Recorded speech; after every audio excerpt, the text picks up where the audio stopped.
Halo teman-teman, selamat datang di channel kami Jawa Sunyi. Pada video kali ini, kita akan membahas tentang kisah sejarah gaib tanah Jawa yang tersembunyi. Mari kita pelajari lebih lanjut.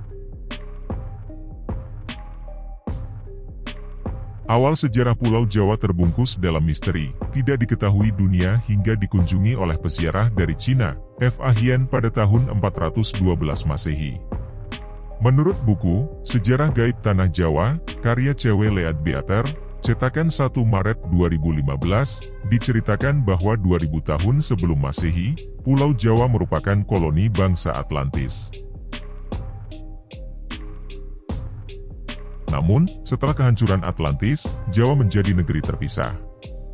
Pada masa pemerintahan bangsa Atlantis, ajaran gaib hitam dan sesat mulai diajarkan kepada penduduk Jawa. Pengaruh aliran sesat ini semakin kuat dan merusak tatanan kehidupan saat itu. Masyarakat memuja dewa yang kejam, yang selalu menuntut persembahan manusia, hidup dalam bayang-bayang tirani tanpa kesempatan untuk membebaskan diri.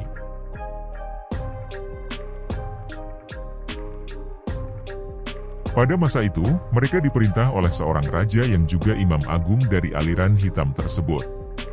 Salah satu raja ini sangat fanatik dalam kepercayaan aliran hitam. Ia percaya bahwa hanya dengan melakukan praktik kepercayaan yang mengorbankan darah setiap hari, wilayahnya dapat terhindar dari kehancuran. Keyakinannya ini didasarkan pada anggapan bahwa dewa-dewa ganas dan haus darahlah yang mengendalikan Pulau Jawa saat itu.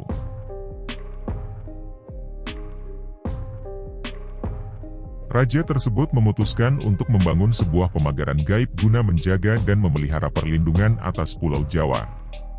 Salah satu caranya adalah melalui praktik ilmu gaib dari para ahli sihir.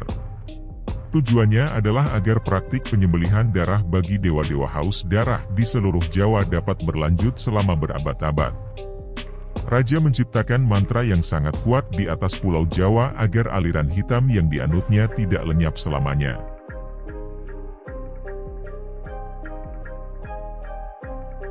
Efeknya masih terlihat secara ekheris maupun astral dalam bentuk awan gelap yang besar yang melayang di atas Pulau Jawa.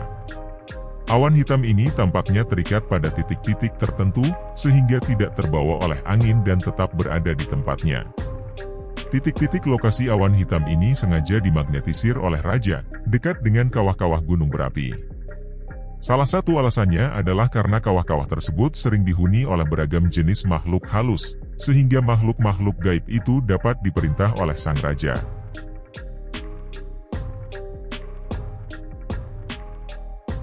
Pada tahun 1200 SM, Pulau Jawa mengalami invasi damai oleh Raja Vaivas Vatamanu yang beragama Hindu. Mereka datang dan membentuk kota perdagangan kecil yang independen di pantai. Seiring berjalannya waktu, kekuatan pendatang Hindu ini berkembang pesat dan akhirnya mendominasi komunitas. Meskipun agama Hindu diterima oleh penduduk setempat, praktik pemujaan sesat tetap berlanjut, dan praktik ilmu gaib bahkan semakin berkembang. Melihat kondisi tersebut, Raja Vaivasvata yang berkuasa pada saat itu mengirim sebuah ekspedisi pada tahun 78 Masehi ke Pulau Jawa untuk melawan pengaruh buruk dari aliran sesat yang sudah menyatu dengan tanah Jawa.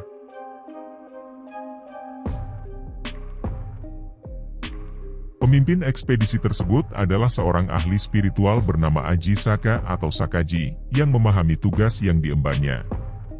Aji Saka menanamkan objek yang memiliki daya magnet kuat dan telah dimantrai di 7 tempat di Pulau Jawa, dengan tujuan menghilangkan pengaruh aliran hitam dari tanah Jawa, tumbal bagi tanah Jawa.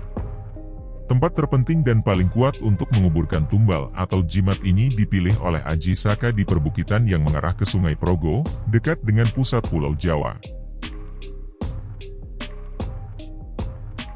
Legenda mengenai Aji Saka juga dikaitkan dengan kedatangan ajaran dan peradaban Hindu-Buddha ke Pulau Jawa. Ada juga interpretasi lain bahwa kata Saka berasal dari bahasa Jawa, Saka, atau Soko, yang berarti penting, pangkal, atau asal mula.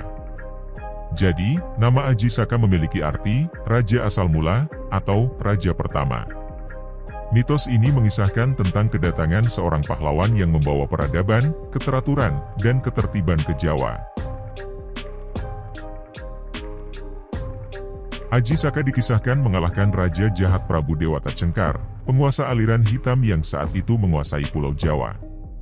Legenda ini juga menyebutkan bahwa Aji Saka adalah pencipta Tahun Saka, atau setidaknya raja pertama yang menerapkan sistem kalender Hindu di Jawa.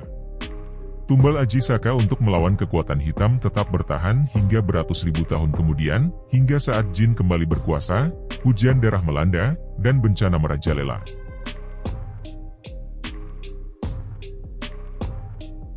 Pada masa ini, berkembang beberapa aliran ilmu gaib di Pulau Jawa, antara lain kejawen, klinik, dan kebatinan. Pada awal abad ke-13, seorang ulama bernama Syekh Subakir datang ke tanah Jawa yang dikirim oleh Kesultanan Turki Utsmaniyah.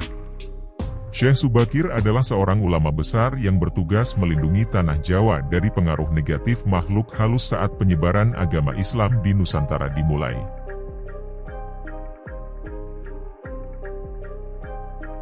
Mengingat banyaknya pengaruh gaib yang mengganggu Pulau Jawa, Syekh Subakir membawa sebuah batu hitam dari Arab yang telah dirajah. Batu hitam tersebut, yang dikenal sebagai Raja Aji Kalacakra, ditempatkan di puncak Gunung Tidar, Magelang. Gunung Tidar dipercaya sebagai titik pusat atau pusat tanah Jawa.